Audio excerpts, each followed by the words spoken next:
Watch this. This $2 drink from your grocery store is doing something that should be impossible.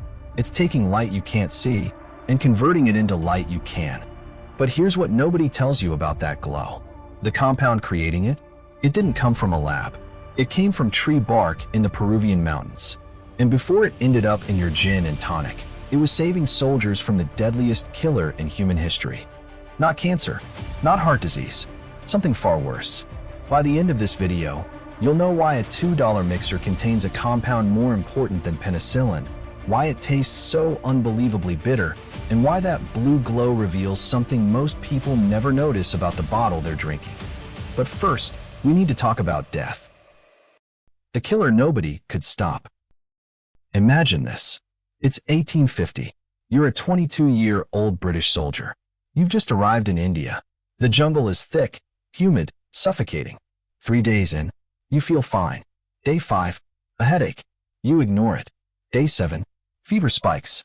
Chills so violent your teeth crack against each other. Sweat soaks through everything. Day 9, you're dead. And so are half the men who arrived with you. This wasn't war. This wasn't enemy fire. This was malaria, and it was unstoppable. Here's a number that will haunt you.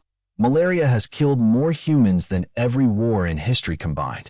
We're talking millions.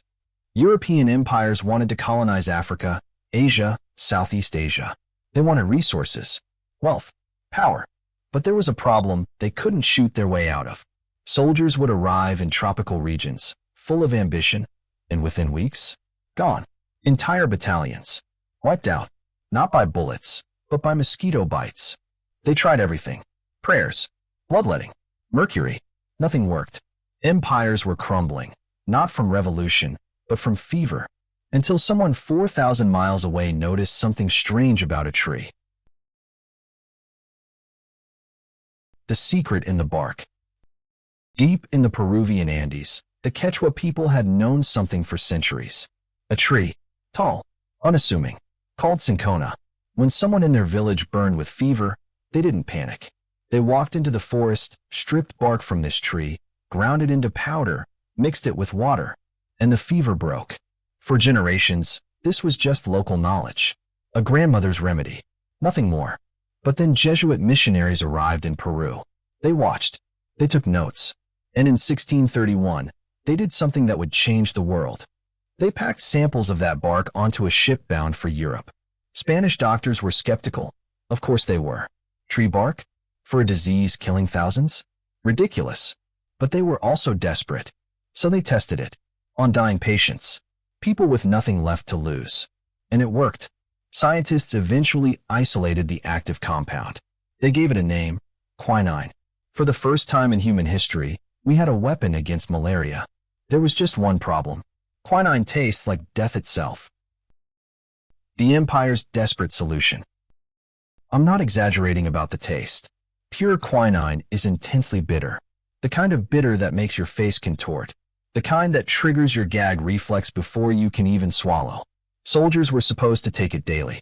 Mandatory doses. But here's what happened instead. They'd spit it out. Hide it.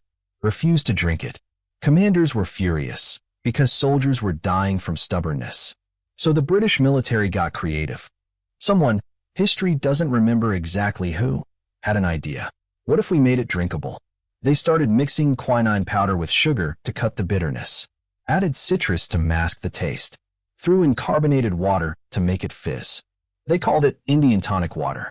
Literally named because it was shipped to India as a medicinal tonic.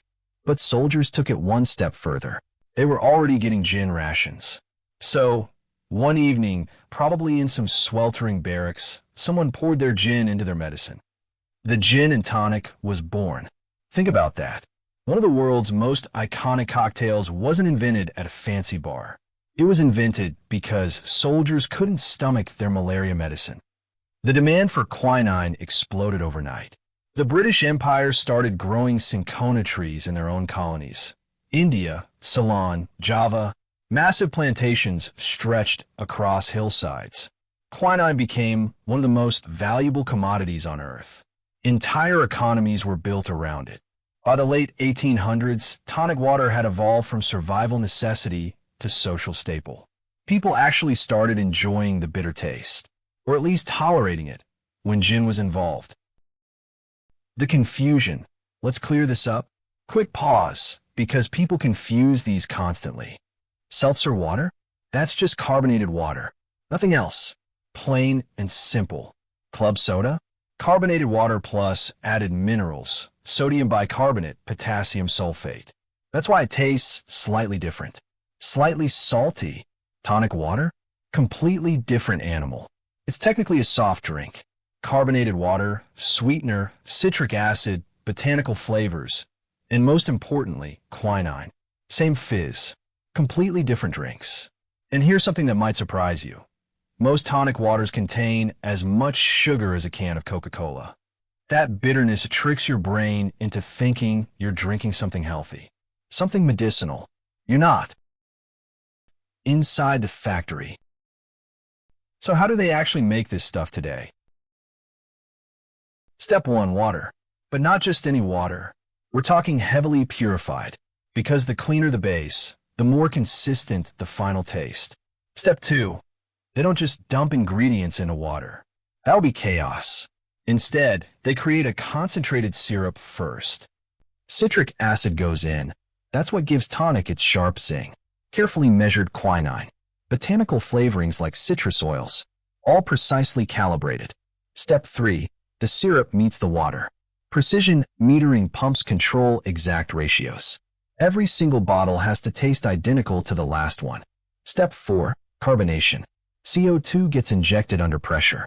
And here's something most people don't realize. Carbonation isn't just about bubbles. It changes the mouthfeel. It affects how aromas hit your nose. It literally becomes part of the flavor. Without those bubbles, tonic water would taste completely different. Step 5. Packaging. The drink gets sealed, often cold-filled to preserve both carbonation and taste. Water, syrup, blend, carbonate, package. Millions of bottles. Every single day. The rebellion. But here's where things get interesting. Modern tonic water is nothing like the original. That quinine content, drastically reduced. A typical glass contains about 20 milligrams. The therapeutic dose for malaria? Way higher. Like, not even close. The FDA strictly limits how much quinine can go into beverages now. So that medicine that once saved empires? It's basically a flavoring agent today. But some companies decided to rebel. Artisanal brands started going back to the source. Real Cinchona bark instead of synthetic quinine. The old way. These versions look completely different. Cloudy, sometimes brownish. Stronger, earthier, more bitter. Nothing like the crystal clear supermarket version. And then there's the modern flavor explosion. Cucumber tonic, elderflower, grapefruit, lavender. Even diet versions using stevia instead of sugar. What started as desperate jungle medicine has become a whole fizzy universe. The myth that won't die. Given its origins, you'd think tonic water must be healthy, right? Wrong. Most commercial tonic waters pack the same sugar as a cola. That bitterness creates an illusion. Your brain associates bitter with medicinal. Medicinal with healthy. But nutritionally, it's a treat. Not a health drink. And then there's this old wives' tale. Drink tonic water for leg cramps because of the quinine. Medical experts have looked into this. Their conclusion? If it works at all, it's probably placebo. The quinine content is simply too low to do anything therapeutic. Quick note, if you're pregnant, sensitive to quinine, or on certain medications, be careful. Quinine can cause side effects in higher amounts. The science of the glow. Now the fun part. Why does this stuff glow? Quinine molecules have a special property. When ultraviolet light hits them, they absorb that invisible UV energy, but they can't hold on to it. So, they release it back out as visible blue light. This is called fluorescence. Your eyes can't see UV light, but they can see the blue light that quinine converts it into. Tonic water is literally converting invisible light into visible light. Here's a cool trick. The intensity of the glow tells you how much quinine is actually in the drink. Cheap brands with minimal quinine barely glow. Premium brands with more quinine, bright blue. And here's something most people don't know. Tonic water actually helped advance science. In the 19th century, chemists used it to study fluorescence.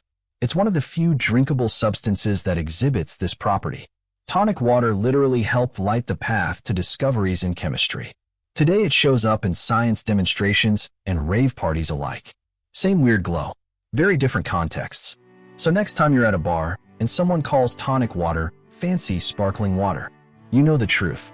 This isn't a mixer. This is liquid history. Tree bark that defeated death. A medicine that built and saved empires. A soft drink that accidentally changed science forever. And yeah, still glows like a damn sci-fi movie under blacklight. Raise your glass. You're not just drinking a gin and tonic tonight. You're drinking victory over the deadliest killer humanity ever faced. Cheers to that. Never look at tonic water the same way again. Like plus subscribe if you're shocked right now. Drop a comment. What blew your mind the most? See you in the next one.